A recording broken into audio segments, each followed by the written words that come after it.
നമസ്കാരം, ഋഷിപ്രപ്നം ചാനലിലേക്ക് ഏവർക്കും ഹൃദ്യമായ സ്വാഗതം. ഇപ്പോൾ നാം അവതരിപ്പിക്കുന്നത് മേടസംക്രമവും അതിന്റെ ഫലങ്ങളുമാണ്. മേടസംക്രമ ഫലവും സംക്രമ ഫലത്തിൽ വരുന്നത് സൂര്യസംക്രമത്തിന്റെ ഫലവും അതേപോലെ തന്നെ ദേവതാ ഉദയത്തിന്റെ ഫലവും പ്രത്യേകമാണ്. മറ്റ് നക്ഷത്ര ഫലങ്ങളിൽ നിന്ന് വ്യത്യസ്തമായിട്ടുള്ള ഫലപ്രവചന രീതിയാണ് ഇത്. ആ ഒരു കാര്യം മനസ്സിൽ വെച്ചുകൊണ്ട് ഈ വീഡിയോയെ സമീപിക്കുക. 27 നക്ഷത്രങ്ങളുടെയും പ്രത്യേകം അത്തരത്തിൽ സംക്രമ ഫലവും നക്ഷത്ര ഫലങ്ങളും പറയുന്നുണ്ട്. ഇപ്പോഴത്തെ ഗ്രഹസ്ഥിതി പ്രകാരമുള്ള നക്ഷത്ര ഫലങ്ങളും പ്രത്യേകമായിട്ട് ഈ വീഡിയോയിൽ തന്നെ പറയുന്നുണ്ട്. അതുകൊണ്ട് തന്നെ നല്ലൊരു വീഡിയോ ആണ്, നിങ്ങൾക്ക് ഏവർക്കും പ്രയോജനപ്പെടും എന്ന് വിശ്വസിക്കുന്നു. ദേവതാ ഫലവും സംക്രമ ഫലവും നക്ഷത്ര ഫലവും ഒക്കെ പരസ്പരം വ്യത്യസ്തങ്ങളായിരിക്കാം. എല്ലാത്തിലും നല്ലത് വരികയാണെങ്കിൽ അത് ആ നക്ഷത്രക്കാർക്ക് ഏറ്റവും ഗുണപ്രദവും, മധ്യമമാണ് എങ്കിൽ അതിനനുസരിച്ചും, ദോഷമാണെങ്കിൽ അതിനനുസരിച്ചുള്ള പരിഹാര കർമ്മങ്ങളും ചെയ്ത് വരുന്ന ഒരു വർഷക്കാലം മുന്നോട്ട് പോവുക. അതായത് മേടമാസത്തിലെ സംക്രമവും അതിനുശേഷം അടുത്ത മേടം വരെയുള്ള സംക്രമത്തിന് തൊട്ടു മുമ്പുള്ള ദിവസം വരെയുള്ള ഒരു വർഷക്കാലത്തെ ഫലമാണ് പറയുന്നത്. നമുക്ക് വീഡിയോയിലേക്ക് കടക്കാം.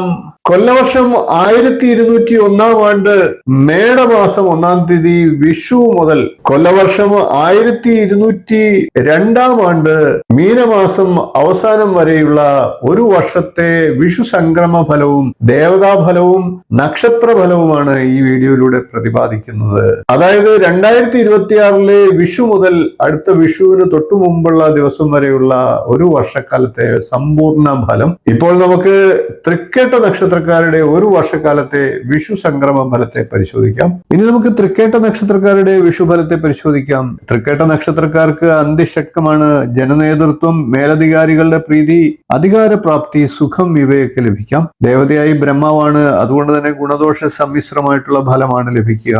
ഇപ്പോൾ നമുക്ക് തൃക്കേട്ട നക്ഷത്രക്കാരുടെ വരുന്ന ഒരു വിഷുവർഷക്കാലത്തെ സമ്പൂർണ്ണ നക്ഷത്ര ഫലത്തെ പരിശോധിക്കാം. തൃക്കേട്ട നക്ഷത്രത്തിൽ ജനിക്കുന്നവർ സ്വല്പം വളഞ്ഞ വഴിയിൽ ചിന്തിക്കുന്നവരും ബുദ്ധിയും വിവേകവും ഉള്ളവരും കോപശീലരുമായിരിക്കും. ഈ നക്ഷത്രത്തിൽ ജനിക്കുന്ന സ്ത്രീകൾ സൗന്ദര്യവും പ്രാഗൽഭ്യതയും ഉള്ളവരും ഇഷ്ടം തോന്നുന്ന രീതിയിൽ സമർത്ഥമായി സംസാരിക്കുന്നവരും സമ്പത്തുള്ളവരുമായിരിക്കും. രാഹു 4-ാം ഭാവത്തിലും വ്യാഴം 8-ലും 9-ലും ശനി 5-ലും ചാരവശാൽ സഞ്ചരിക്കുന്ന കാലമാണ്. ജനങ്ങളുമായി കലഹം, ദാമ്പത്യ വിരഹം, കാര്യനഷ്ടം, രോഗം, ക്ലേശം എന്നിവ ഫലമുണ്ടാകാം. 9 വയസ്സുവരെയുള്ള കുട്ടികളെ സംബന്ധിച്ച് ആരോഗ്യപരമായും മറ്റുമുണ്ടാകുന്ന കാര്യങ്ങൾക്ക് ഒരു പരിധിവരെ ആശ്വാസം ലഭിക്കുന്നതാണ്. പകർച്ചപ്പനി പോലെയുള്ള രോഗങ്ങൾ ശ്രദ്ധിക്കേണ്ടതാണ്. 9 വയസ്സു മുതൽ 16 വയസ്സുവരെയുള്ളവർക്ക് രോഗക്ലേശങ്ങൾ ഉണ്ടാകാം. പഠനകാര്യങ്ങളിൽ വേണ്ടത്ര ശ്രദ്ധിക്കാൻ പറ്റിയെന്നു വരില്ല.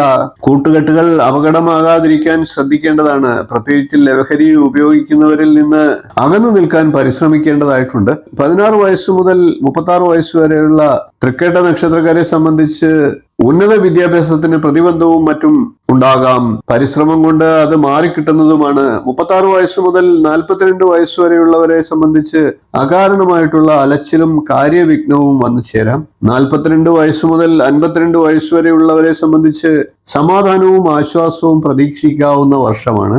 52 വയസ്സ് മുതൽ 39 വയസ്സ് വരെയുള്ളവർക്ക് ഈ വർഷം ഗുണദോഷ സമ്മിശ്രമായിരിക്കും ഫലം.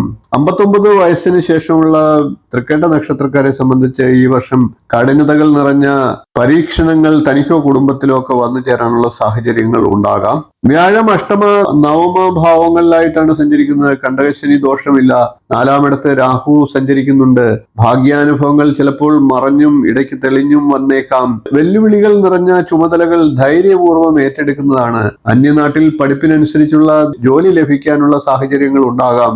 വൈകിയാണെങ്കിലും കഴിവുകൾ മറ്റുള്ളവർ മനസ്സിലാക്കുന്നതാണ്. കുടുംബത്തിൽ നിന്നും സ്വീകാര്യത കൈവരുന്നതാണ്. സ്വന്തമായി കമ്പനി, സ്ഥാപനം എന്നിവ തുടങ്ങാൻ ആഗ്രഹിക്കുന്നവർക്കും അവസരങ്ങൾ ലഭിക്കുന്നതാണ്. 4-ാമിടത്തിൽ രാഹു സഞ്ചരിക്കുകയാണ്. അതുകൊണ്ട് തന്നെ മനഃശക്തി ചിലപ്പോൾ ക്ഷീണിക്കാം.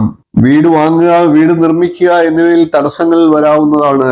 വാഹനത്തിന്റെ കാര്യത്തിലും ഇതുതന്നെയാകും ഒട്ടൊക്കെ അനുഭവം.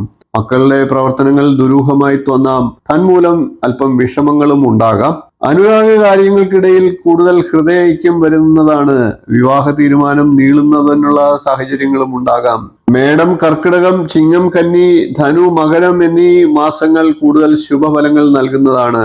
വീഡിയോ ഇഷ്ടപ്പെട്ടുവെങ്കിൽ ഒന്ന് ലൈക്ക് ചെയ്യുക, ഷെയർ ചെയ്യുക, ചാനൽ ഒന്ന് സബ്സ്ക്രൈബ് ചെയ്യുക, നിങ്ങളുടെ അഭിപ്രായം കമന്റായിട്ട് അറിയിക്കുക. ഇനിയും ഇതുപോലുള്ള നക്ഷത്ര വിശേഷങ്ങളുമായി നമുക്ക് വീണ്ടും കാണാം. നന്ദി, നമസ്കാരം, ശുഭദിനം.